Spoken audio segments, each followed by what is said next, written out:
ধরেন বিসমিল্লাহির রহমানির রহিম ওয়াহামলুল আকরা'i আলাল হাইজি ওয়াহামলুন নিকাহি ফিল আয়াতি আলাল ওয়াতি ওয়াহামলুল কানায়াতি হালা মুযাকারাতিত তালাকি আলাত তালাকি মিন হাযাল কাবিল। যে কুরু শব্দকে হায়েজের উপর প্রয়োগ করা এবং আয়াতের মাঝে নিকা শব্দকে আলাল ওয়াতি সহবাসের উপর প্রয়োগ করা ও হামলুল কানায়াতি হালা মুযাকারাতিত তালাকি আর তালাকের আলোচনা অবস্থায় কেনায়াকে তালাকের উপর প্রয়োগ করা দ্বারা মিন হাযাল কাবিলি এরাই অন্তর্ভুক্ত, মানে তাবিলের অন্তর্ভুক্ত।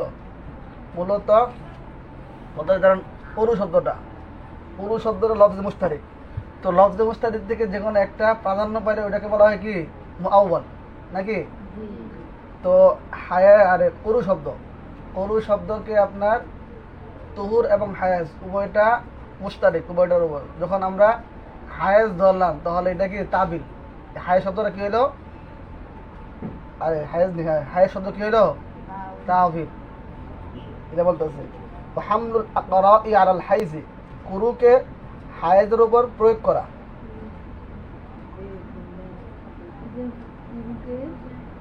হায়াজের উপর প্রয়োগ করা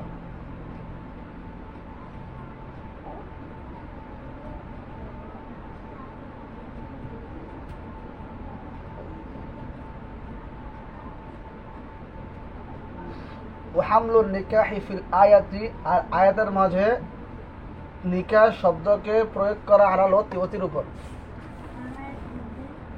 নিকাহ শব্দকে অতির উপর প্রয়োগ করা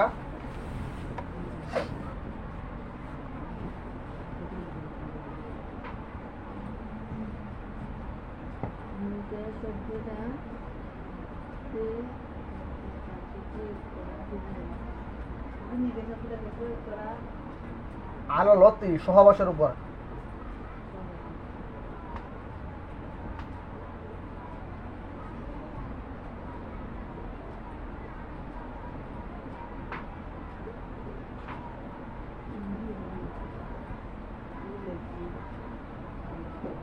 ওয়াহামলুল কানায়াতি হালা মুযাকারাতিত তালাকি আলাত তালাকি, আর তালাকের আলোচনা অবস্থায় কেনায়া শব্দকে তালাকের উপর প্রয়োগ করাটা, আর তালাকের আলোচনা অবস্থায় কেনায়া শব্দটাকে তালাকের উপর প্রয়োগ করাটা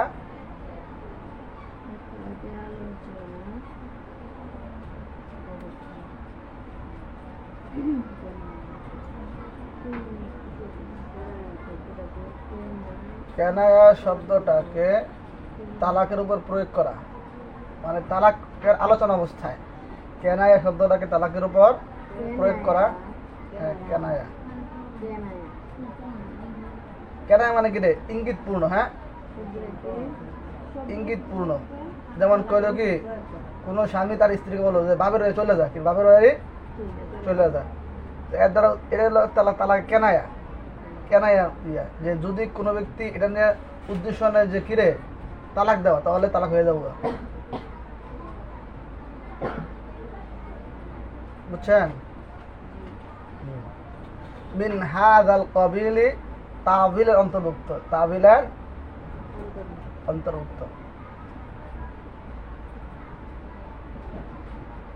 বিষয়গুলো বুঝছেন নি আপনারা? দেখেন, মানে বলতে আছে যে কুরু শব্দটা হায়াজ তুহুর উভয়টার উপর মুস্তারিক। যখন আমরা হায়াজ নিলাম অর্থ, তখন এটা কি তাবিল হয়ে গেল। এমনি ভাবে নিকা শব্দ দ্বারা বিবাহ করা হইতে পারে, আবার কি সহবাস করা হইতে পারে, দুইটা মুস্তারিক। যখন আমরা সহবাস নিলাম তখন কি এই সহবাসটা হয়ে গেল কি আপনার তাবিল। এমনি ভাবে তালাকের আলোচনা অবস্থায় ধরেন স্বামী স্ত্রী লাগছে ঝগড়া, এরপরে এখন বলো তুমি কি তোমার বাপের চলে যা, তো চলে যা এর দ্বারা দুটো উদ্দেশ্য। একটা হইলো যে তুই যা, তোর ভাল লাগে না আর চলে যা, একটা হচ্ছে কি তোর তালাক দিলাম তুই চলে যা। তো যদি একটা হচ্ছে রাগের বশতে এমনি বলছে তালাক না, তাহলে তালাক হইব না, মানে তালাক না হওয়া। আর যদি তালাকের উদ্দেশ্য বলে তাহলে তালাক হওয়া, এই দুইটার মধ্যে মুস্তারিক। তো এখন যদি আমরা তালাক নেই তাহলে এটা কি তাবিল হয়ে গেল, বিষয়টা বুঝছেন নি? وعلى هذا قلنا الدين المانع من الزكاة يصرف إلى أيسر المالين قضاء للدين وعلى هذا قلنا এর উপর ভিত্তি করে আমরা বলি আদ-দাইনুল মানিউ মিনাজ যাকাতি, এমন ঋণ যেটা যাকাতের প্রতিবন্ধক। ইয়াসরিফু ইলা আইসারিল আল্লাহরে ওয়া আলা হাযা কুলনা, এর উপর ভিত্তি করে আমরা বলি, এর উপর ভিত্তি করে আমরা বলি, হ্যাঁ কি বলি, আদ-দাইনুল মানিউ মিনাজ যাকাতি, এমন ঋণ যেটা যাকাতের জন্য প্রতিবন্ধক, এমন ঋণ যেটা প্রতিবন্ধক। হ্যাঁ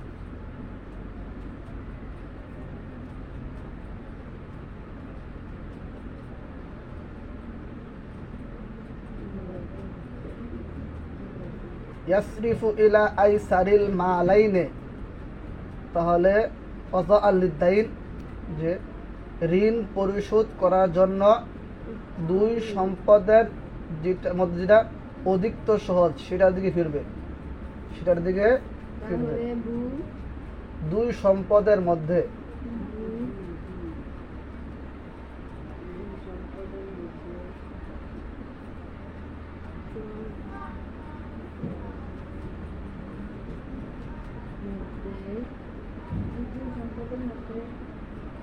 ঋণ পরিশোধ করার জন্য যেটা অধিক সহায়ক,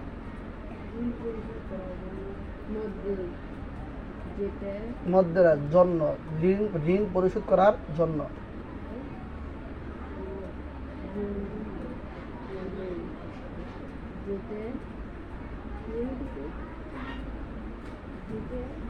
অধিক সহায়ক, হ্যাঁ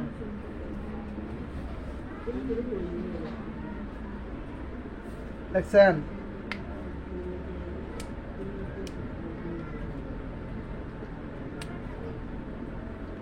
ঋণ পরিশোধ করার জন্য যেটা অধিক, হ্যাঁ তার দিকে ফিরবে, তার দিকে ফিরবে, তা ফিরানো হবে, ফিরানো হবে।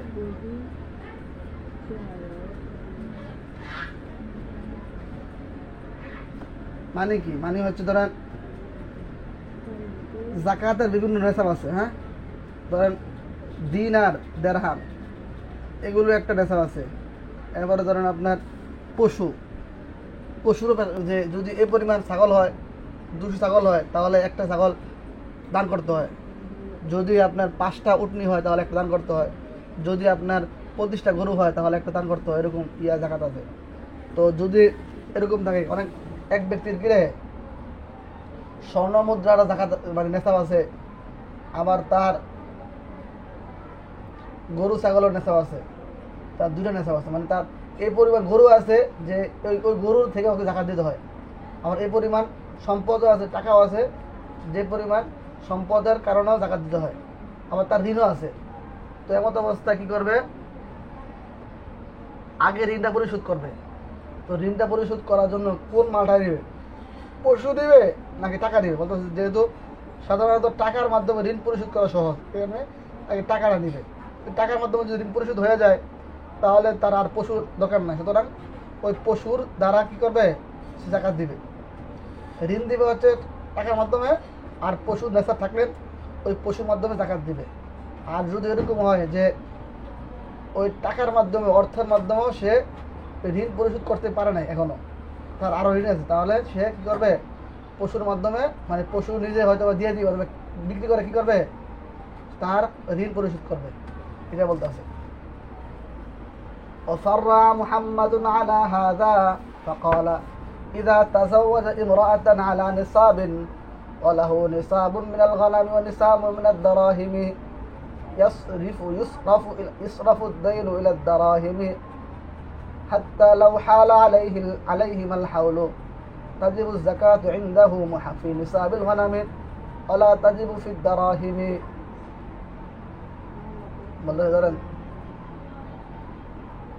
وفرع محمد على هذا যে এর উপর ভিত্তি করে ইমাম মুহাম্মদ রাহমাতুল্লাহি আলাই শাখাগত মাসালা বের করেন। এর উপর ভিত্তি করে ইমাম মুহাম্মদ রাহমাতুল্লাহি আলাই শাখাগত মাসালা বের করেন।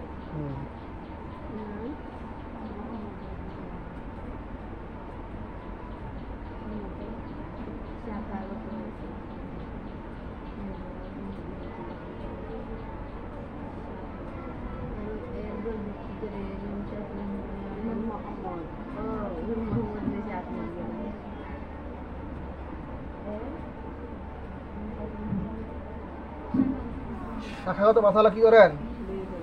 বের করেন।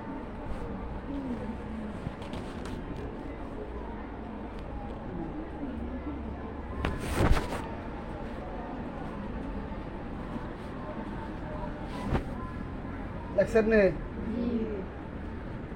দেখি ইদা তাযাওয়াজা ইমরাতান আলা নিসাবিন, যখন কোনো ব্যক্তি কোনো মেয়েকে বিবাহ করবে নেসাবের উপর, মানে কি, মানে তোমার মোহর হচ্ছে যাকাতের একটা নেসাব, যাকাতের একটা নেসাব।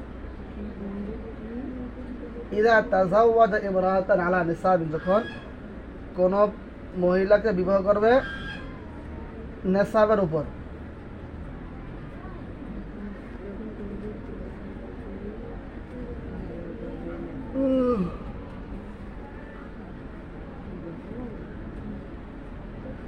বুঝলেন? ওয়ালাহু নিসাবুন মিনাল গানামি,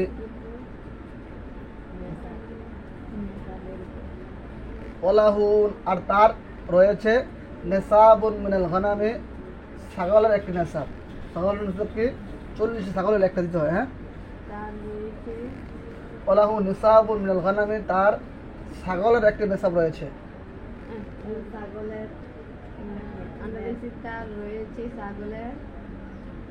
একটি নেসাব একই। অনিসাবু মিনাদ দারাহিমি, এবং দিরহামের একটি নেসাব রয়েছে।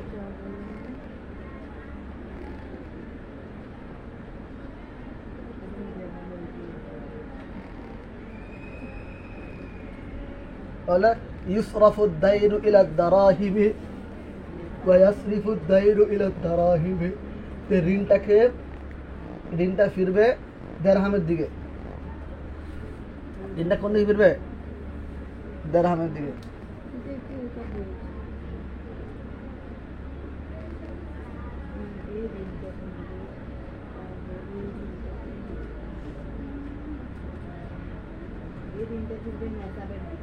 হ্যাঁ,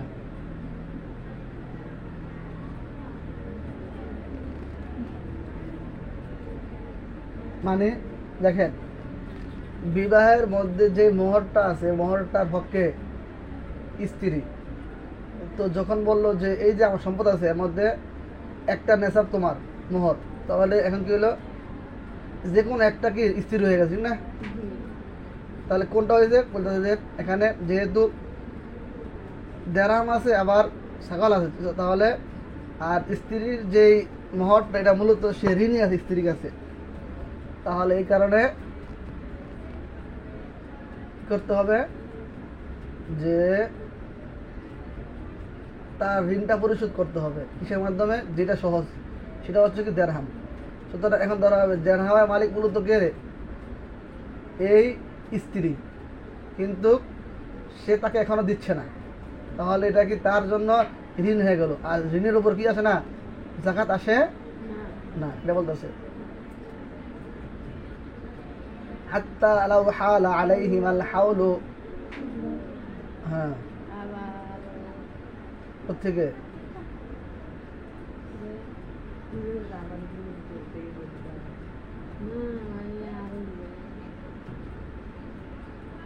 হ্যাঁ আটু দিতে হবে, না হলে হইব না। ধরেন হাত্তা, সুতরাং লাউ হালা আলাইহিম আল হাউলু, যদি তাদের উপর মানে সেগুলোর উপর ওটার উপরে 1 বছর অতিবাহিত হয়, তাদের উপর লাগবে না। যদি সুতরাং যদি এই দুই সম্পদের উপর বা এই দুই নেশাবের উপর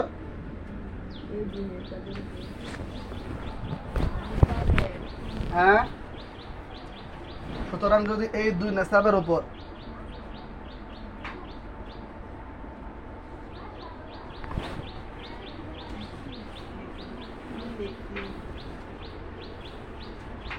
আল হাউল মানে 1 বছর অতিবাহিত হয়, 1 বছর অতিবাহিত হয়,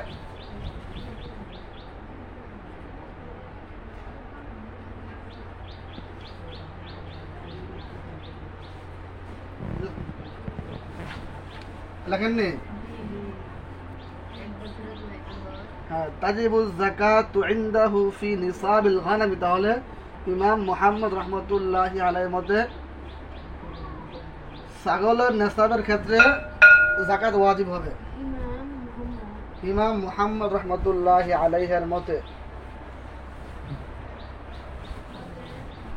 ছাগলের নেসাবের মধ্যে যাকাত ওয়াজিব হবে।